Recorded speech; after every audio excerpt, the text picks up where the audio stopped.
Alright y'all, I don't want to bore you to death with the huge big mishigas about how big of a deal this is and how it's a historically and culturally relevant time. I'm just here to review a game and capitalize on its popularity and relish in the fact that I made it happen. Me, nobody else. So, without further ado, let's play some Metroid.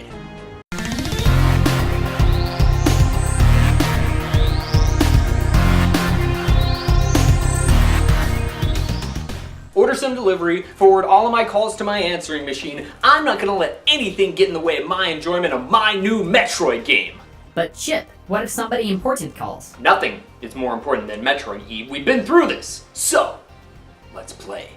So even though every single donkey on the internet and my Casio databank watch felt the need to apprise me as to how awesome this game is because the YouTube bigwigs got early copies, I didn't get an early copy. But what I did get was this bitchin' free Metroid shirt provided by the Metroid database, care of Once Upon a T. Yeah, it's pretty cool. It says Bounty Hunter on it. It's very 80s. The guy from Metroid database messaged me. He said, hey man, I really appreciate all the support you've done for the franchise. I'm not making this up. This really happened.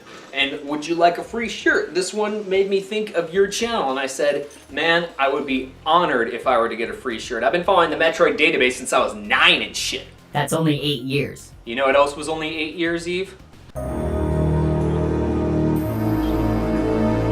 Alright, now this better be good. I took the day off work just so that I could play this game. How can you take the day off work when you don't even have a job? I do have a job, Eve. I'm a professional musician. This is called my Purple Rain Patch. Background. Y'all know the background of Samus Returns because the original game came out 20 some odd years ago. One day, the Federation remembered that there was an entire planet full of these things that the space pirates and other bands of bad dudes could go to and just grab a bunch of Metroids, zap them with beta rays, and multiply them. So that vaguely Irish guy from the end of Other M, which doesn't exist in the canon of Metroid anymore, was all like, aye laddie, we ought to send the troop down there and take care of the situation before someone else does, eh? I don't know any Irish stereotypes. Now let's go to the pub.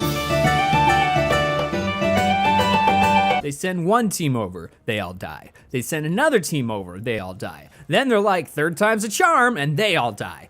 Finally, they're like, hey, remember that chick with that wicked suit who used to kill these things? What's she up to nowadays? Think we can call her up? Seems like she'd be pretty good at it. Oh, yeah. I never thought of that. Yeah, we should have just done that from the start. And they did. So, Samus Returns, which is the name of the game. Samus Returns, let's go.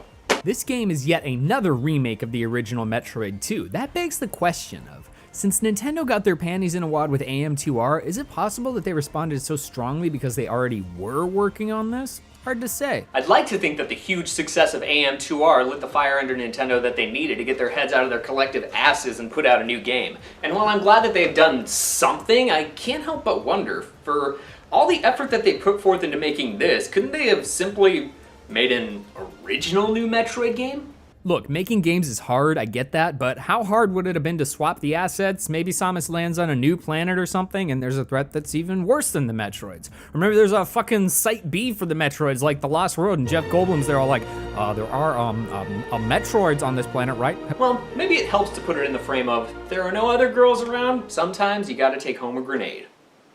But sometimes that grenade does things that no conventionally attractive woman would ever do. Things you wouldn't dare think. Things where the sheer utterance of it would be enough not only to guarantee you a life sentence in a maximum security psychiatric penitentiary, but an eternity of suffering and burning in the deepest bowels of hell! Anyways, let's start the game.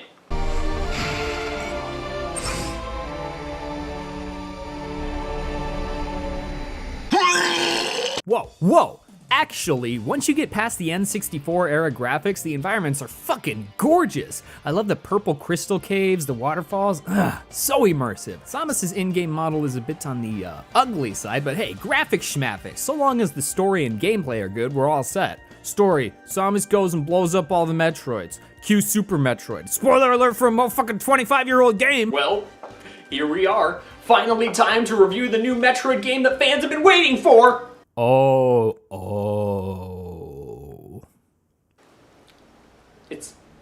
It's awful. I am a genius. It's terrible. I hate it. I didn't buy into the hype. Hell, I didn't even read the reviews. I didn't watch trailers. Nothing. I went in with a fresh outlook.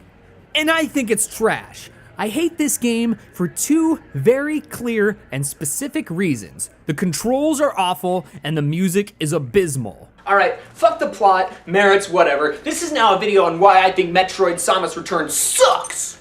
Exhibit A, the controls. You move Samus with the trackball thingy, you know, a little wiggle stick, you know, that's normally used to move people around in a three-dimensional space. Yeah, that's the button for combat, aiming, morph ball, everything. So what's the D-pad used for? Aeon powers. Throughout the game, Samus unlocks God mode abilities designed to add depth to the game but actually provide an easy out in most situations. You select which power you want to use with the D-pad. I guess Nintendo was so set that this was going to be such a huge selling point for the game that they reserved the entirety of the D-pad so you can toggle between the stupid abilities instead of having it be the buttons used to move like you're supposed to and switching the Aeon powers to, I don't know, select? Yeah, remember that button? Select is just sitting there, perfectly good, not being used. Meanwhile, I'm busting my ass trying to work this snake-ass trackball controller so the stupid Aeon powers, which shouldn't even have to be in the game anyway, can utilize the D-pad. That's pertinent. That's crucial. Fuck being able to move, you gotta be able to toggle between the Aeon abilities. My hands get cramped up after 20 minutes of playing the game. I feel like I need an extra pair of hands just to be able to work with this configuration. Maybe then I can give this game 4 thumbs down! People tell me I should be playing on a 3DS XL, but let me pose this question to you. Were Zero Mission and or Fusion unplayable if you didn't have the backlit Game Boy SP? Yeah, didn't think so. The bottom line is, the game's controls should be comfortable and fucking work regardless of what variation of the system you're playing it on. It doesn't help things that all the enemies are jacked up on steroids and overpowered. Why do basic grunt enemies take upwards of 6 missiles to eliminate? Tedium is a fact of life on SR388. Gamma Metroids burrow away in the middle of a battle, so you have to go wade through the 9 million cheap-ass enemies to go find them, and once again, you spend most of the boss battles waiting around. You wait around for the Metroids to get done being electrified or inflamed or whatever. You wait around for Arachnus to be done rolling or bouncing around the room. Fuck, Arachnus was more original in AM2R. Remember how you'd fight mini-bosses in AM2R and they'd be attacking you all the time? Like, there were good and bad times to riposte, but for the most part, you were on the offensive and vice versa? Nope, not gonna happen in this game. We have to have the part where the boss is invulnerable for a couple of minutes because that provides more challenge. Exhibit B. Music is awful.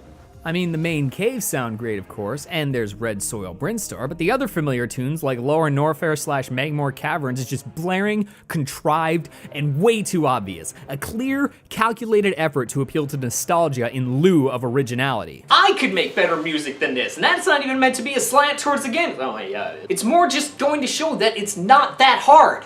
So I took the MIDI from Sanctuary Fortress from Metroid Prime 2, put it into Studio One, added the Super Metroid sound fonts and I think Donkey Kong Country, and kind of switched it up and made it sound a little bit different, but still very similar to the original Sanctuary Fortress, just to kind of show you what it sounds like. So let's play a bit of it.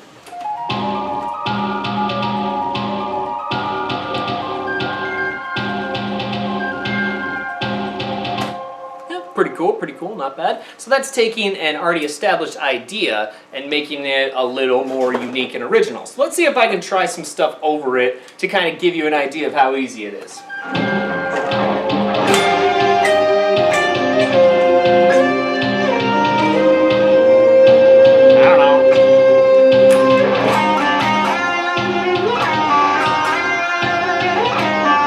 See, I could do that all day, and I'm fucking 17! It suffers from the same debilitation that Other M did, only less awful, but still pretty bad. Music is just too ominous, too much. You see, there's this thing in life called contrast, and the whole idea behind it is that for every dark, there's a light. Metroid doesn't need to have a dark score all the time. For every Brinstar, there was a Kraid's lair. For every Norfair, there was a Ridley's lair. It's about using what's appropriate when. If you're always in downer mode, then that's not going to provide any impact, unless the feeling you're going for is, can I be done now?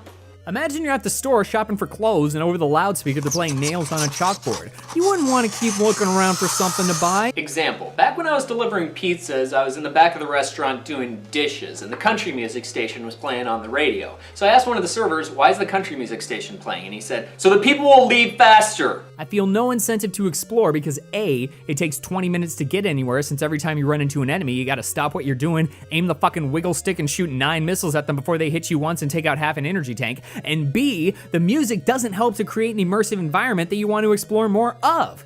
Do I like anything about this game? Yes, I do. I like the backgrounds.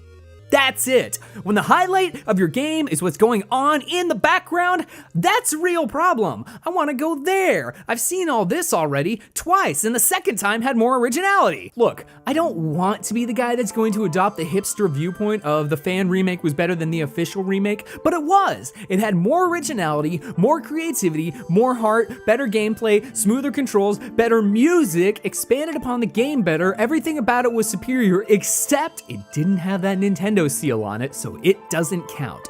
Why do we have to go on and remake Metroid 2 again? I have a hard time feeling invested in completing this game because I've done it before. I know what happens. Fucking anyone who's played Super Metroid knows what happened. Why is Ridley in this game and not Super Smash Brothers? And unless Samus goes fucking full frontal or something, I don't see any reason why I should possibly go through anything other than the motions to complete this game. We need to move forward with the series. Not again, not in between, forward. Samus Returns is a lot like the girl or girls who you're always chasing after in high school, you know? You liked them, you were nice to them, they were nice to you, but you were always kind of friend-zoned. Then you graduate, a few years go by, they pop out a couple of babies and move to a trailer park in Maple Valley. Then out of the blue they message you and say, I always liked you too.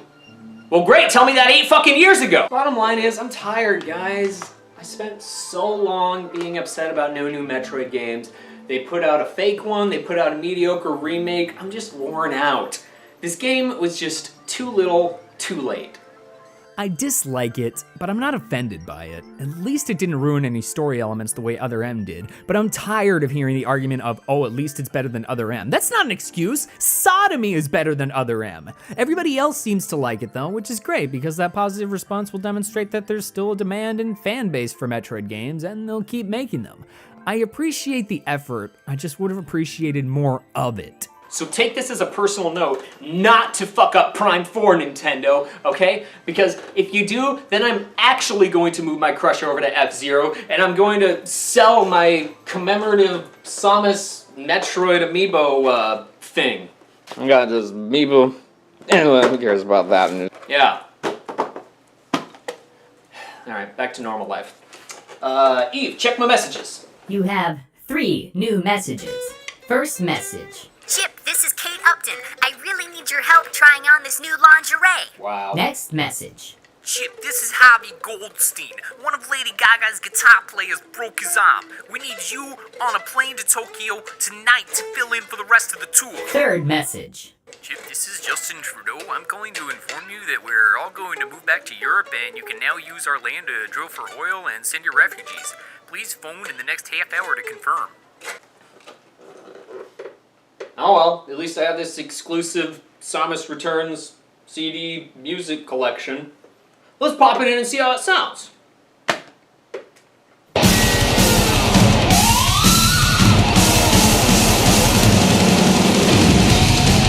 Awesome! Hi everyone, thank you so much for watching. I'm sorry if my views differ from yours, but opinions, assholes, we all know the way it goes. Anyways, thank you anyways for watching. I'm really glad that everybody likes the game. I'm not glad that I didn't, but what are you gonna do? Hopefully better luck next time and they will make more Metroid games as a result of this game being so widely appreciated. So, thank you again. Thank you Nintendo for making a game. I didn't like it, I thought it sucked, but either way, namaste.